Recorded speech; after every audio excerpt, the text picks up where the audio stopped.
दिल्ली सांस्कृतिक व हिंदी एकेडमी के सचिव डॉक्टर जीताराम भट्ट मंगलवार को हवाई मार्ग से रांची पहुंचे।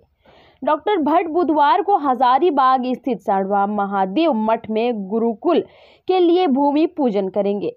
रांची एयरपोर्ट पर उनका स्वागत नव झारखंड फाउंडेशन के संस्थापक अध्यक्ष किशोरी राणा और केंद्रीय महासचिव राजेश झा ने किया। मौके पर डॉक्टर भट्ट ने पत्रकारों से बातचीत में कहा कि नव झारखंड फाउंडेशन ने झारखंड समेत अन्य जगहों पर गुरुकुल खोलने का संकल्प लिया है। झारखंड में 108 गुरुकुल खोलने की योजना बनाई है। उन्होंने कहा कि देश में नई शिक्षा नीति का आगाज हुआ है। नई शिक्षा नीति में मातृभाषा को जोड़ा गया है। इसका उद्देश्य बच्चों को मातृभाषा से जोड़े रखना है। भारत में कई भाषाओं पर संकट खड़ा है। शिक्षा का माध्यम अंग्रेजी हो गया है। इससे पार पाने के लिए नई शिक्षा नीति में मातृभाषा की अवधारणा तैयार की गई है। नव झारखंड फाउंडेशन द्वारा झारखंड सहित और भी अन्य जगह गुरुकुलों को खोलने का एक संकल्प लिया है और झारखंड में 108 गुरुकुलों को प्रतिष्ठित करने का, उनकी स्थापना करने का एक उन्होंने संकल्प लिया है और इसके लिए मार्गदर्शन के लिए मुझे आमंत्रित किया है। और जैसा कि आप सबको ज्ञात है कि भारत में नई शिक्षा नीति का आगाज़ हुआ है, नई शिक्षा नीति शुरू हुई है और नई शिक्षा नीति में एक बहुत बड़ा कंसेप्ट जोड़ा गया है, वो है मातृभाषा का, कि बच्चे को मातृभाषा से जोड़े रखना है। अभी तक क्या हो रहा है कि आप ये देखिए कि पूरे भारत की चिंता है और न केवल भारतीय भाषाओं की बल्कि भारत में जो अन्य भाषाएं भी हैं, जैसे उर्दू है, उस पर भी संकट खड़ा है। देखिए, सारा जो शिक्षा का माध्यम है वो अंग्रेजी हो गया और इसको पार पाने के लिए, इससे पार पाने के लिए ये जो नई शिक्षा नीति में मातृभाषा का एक सिद्धांत, एक अवधारणा जोड़ी है, उसका जो मूल आधार बन सकता है वो बन सकता है गुरुकुल। और भारतीय शिक्षा नीति में भी गुरुकुल को प्राथमिकता देने के लिए वहाँ एक भारतीय शिक्षा बोर्ड के नाम से एक बोर्ड बना है, जिसमें जितनी भी भारतीय परंपरा की शिक्षा पद्धति है उसको मान्यता प्राप्त होगी और जो अब तक चल रहे हैं उनको एक जो धारा है, जो मूल धारा है, उससे जोड़ा जाए।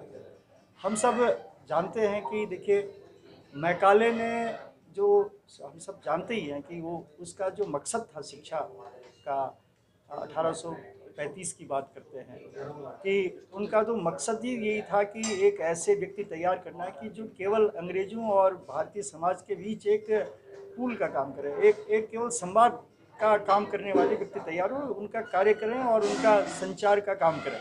मात्र इतने लोगों को तैयार करने के लिए वो शिक्षा पद्धति का वो किया था, न कि एक शिक्षित और एक ज्ञानी व्यक्ति को तैयार करना था। और उसके बाद जब 1944 में वो शिक्षा बोर्ड बना, माध्यमिक शिक्षा बोर्ड, उसमें भी यही उसका भी मूल यही था कि भारत में अगले 40 वर्षों तक ब्रिटिश जो शिक्षा पद्धति है उसको पूरी तरह से लागू करना। जो विडंबना ये है कि आज़ाद भारत के बाद भी जो भारतीय शिक्षा पद्धति है वह मूल शिक्षा नीति में नहीं आ पाई और इसके कारण भारत में अंग्रेजी और अंग्रेजियत पूरी तरह से हावी हो गई। और आज भी हम सब लोग देखते ही हैं कि देखिए, अगर हमें बच्चे को ऑफिस में एक लिपिक भी बनाना है तो अंग्रेजी अनिवार्य है। अगर बाकी बातें तो बात की हैं, या डॉक्टर है या MBA है या और भी, तो वहाँ अंग्रेजी बहुत ज़रूरी है। जब बच्चा मातृभाषा सीखेगा तो मातृभाषा के माध्यम से एक तो उसका व्यक्तित्व विकास होगा और उसके ऊपर एक्स्ट्रा बर्डन नहीं होगा और दूसरी बात है वो अपनी माटी से जुड़ेगा। अभी यही हमारे बीच पत्रकार बंधु निरंजन जी बता रहे थे कि उन्होंने एक संकल्प लिया है कि अब वो जो भारत भ्रमण करते थे वो पहले अपने स्टेट पर फोकस करें। तो यदि हम अपनी माँ से जुड़ेंगे, हम अपनी मातृभाषा जिससे जुड़ेंगे, हम अपने मदर स्टेट से जुड़ेंगे, तो ही हम राष्ट्र का कल्याण कर सकते हैं।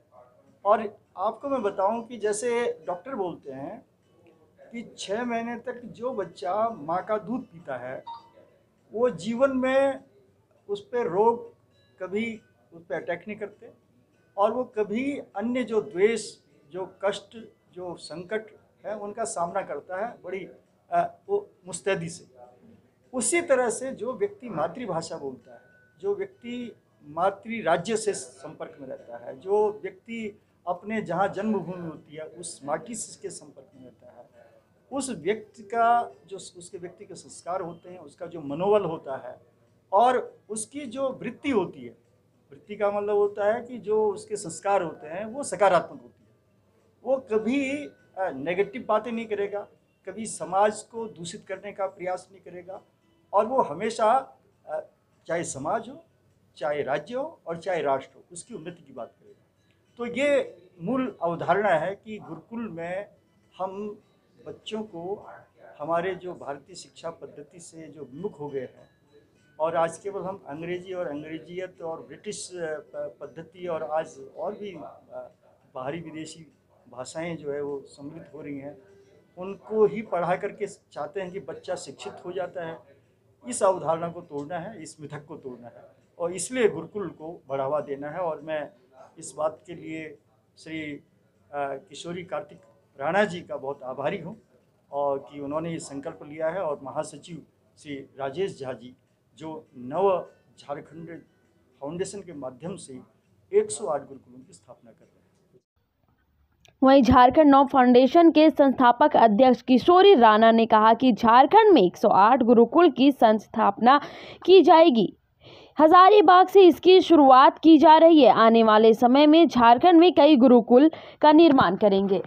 सभी पत्रकार बंधु को झारखंडी जोहार और हमारे आए हुए दिल्ली से चलकर हमारे जो मेहमान हैं और वो झारखंड के प्रति इतना सोच रखे हैं कि साथ में चल कर के हम लोग इस कार्य को पूरा करें और इनके हाथों से ये कार्य शुरू होने जा रहा है, ये बहुत खुशी की बात है। और रह गया सवाल कि जब हम एक कदम चलना चाहेंगे तो मंजिल ज़रूर हासिल करेंगे।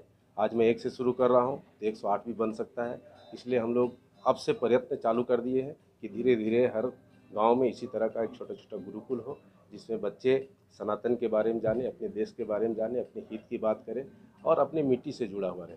आज के तारीख में सब लोग भटक गए हैं। हम हमेशा कहते हैं कि इंग्लिश हमारे लिए कोई फ़ायदा का चीज़ नहीं है, हमारा फ़ायदा वही है जो हम जानते हैं, जिसको हम समझते हैं। लेकिन आज के दौर में इंग्लिश सारे बच्चे और सारे प्रवृत्ति को बिगाड़ दिया है, तोड़ दिया है। उसको वापस हमको अपनी मातृभूमि में अपनी मातृभाषा को ला करके, अपने गुरुकुल को ला करके हम लोग इसको आगे बढ़ाएंगे ताकि पूरे ग्रामीण क्षेत्र अपनी जो पहले पुराना रीति रिवाज था उस पर चलना चालू करें। सरकार से कोई मदद?